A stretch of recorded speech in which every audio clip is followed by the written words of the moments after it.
Hey guys, Josh Shernoff here for Premier Streaming Network, and I am joined now by the one and only Ricochet. Right. Ricochet, how are you doing, man? I'm doing great, man. Early day, but we're doing great. Everyone's loving it. Yeah, no, it's excitement here because Summerslam, we are pumped. We're here in Detroit, Michigan.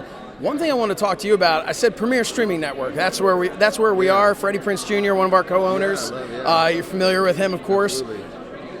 Our fans of Premier Streaming Network are very familier with you because we have the entire library of House of Glory. And you are the first ever House of Glory champion. So one of the things I wanted, one of the things I wanted to ask you about was how your time at a place like House of Glory, which by the way, watch on Premier.com, check it out. How your time there prepared you for something that might seem so different now, right? Ford Field, Logan Paul, Summerslam. But how did your time in a place like House of Glory prepare you for where you are now? Man, House of Glory, that's great. I remember that it was like a tournament that night. I think I had like 3 matches, and it's so funny because I had to fly out that night to go to Mexico or go to Japan or somewhere overseas. I ended up like missing my flight because of the tournament and everything, and it's so funny. I think the last match was only like 10. Like me and Drew only went like 10 minutes because like we had to cut it so short. I'm so like. But it was great being the first champion and then being able, I think I wrestled like Loki there and AJ Styles, and I got to wrestle a lot of guys there that I didn't have the chance before to wrestle.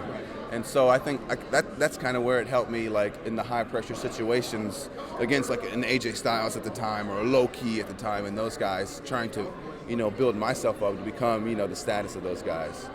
So I think that's kind of where that helped me out, like getting my, not first chance, but like getting a chance to really face someone in a high pressure situation with eyes watching you.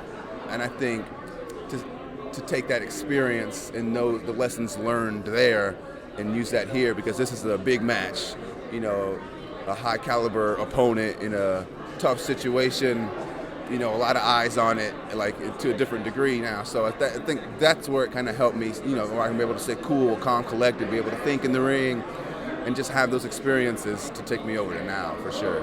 Right, so like the environment changes, but for you, right, the pressure's still there, right? Now you're used to a certain level. Well, now you get to the next step up, and the pressure changes again.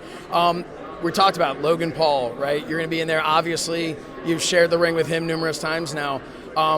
Somebody like you, we're talking about House of Glory, independence, worked your way up, NXT, everything you've done.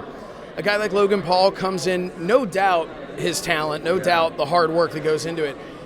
Do you come into a match like this, a high-profile match like this, with I don't want to say a chip on your shoulder, but something along the lines, like something to prove, to say like, hey, I've been doing this for years and years? I mean, I was saying to one of the reporters here, I think, especially a lot of the people in this room, even Gunther, even Shayna, myself, Baron Corbin, I think everybody kind of have a chip on their shoulder, to be honest with you.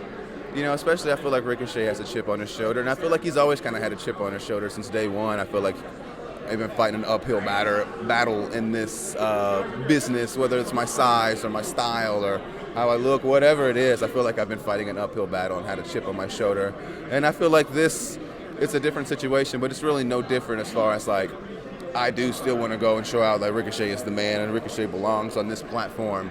And I think, again, with what Ricochet is capable of doing, his capabilities in the ring, being on this platform is the best place for him, for people to see. So, I mean, yeah, absolutely. To answer your question, just short answer, yeah. I mean, I feel like everyone's got a chip on their shoulder, and everyone, especially Ricochet, is trying to prove that not only they belong here, but they're here to stay. You mentioned your style just then. There's a lot of, I think we all had at different stages. Whenever you were growing up, obviously there's some pro wrestler that you're emulating, right? So there are a lot of young wrestlers out there, aspiring pro wrestlers, that look at your style. They see the acrobatics of it, right? They see all of that. What type of advice would you have for some of these guys who can do, I mean, listen, certainly things I can't do. What's your advice for them? Good question. It would be to stay healthy. I mean, whether that's the gym, whether that's stretching, whether that's your diet, whether that's rest, sleeping, whatever that is for you.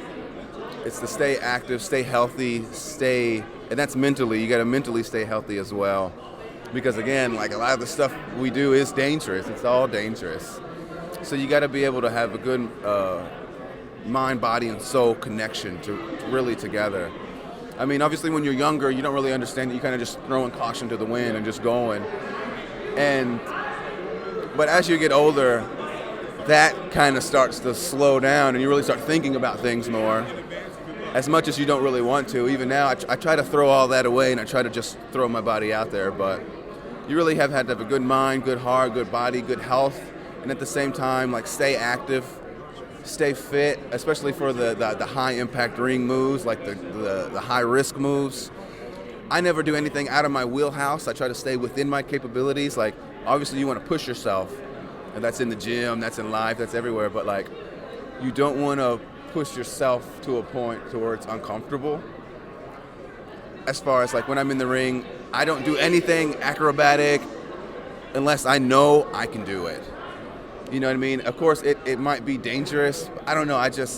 You got to be able to stay within your capabilities, and then eventually your capabilities will grow and grow and grow and grow until you have like an arsenal of moves. But you really got to stay within your warehouse. That's what I always say. I always stay within my warehouse. That's great advice. Yeah. Well, thank you so much. I really appreciate you taking the time. Best of luck at SummerSlam. And of course, everybody, go to Premier Streaming Network, watch on Premier.com, and check this man out, House of Glory. And then, of course, tune in, check him out on Peacock for SummerSlam. Ricochet, thank you again, man. No problem.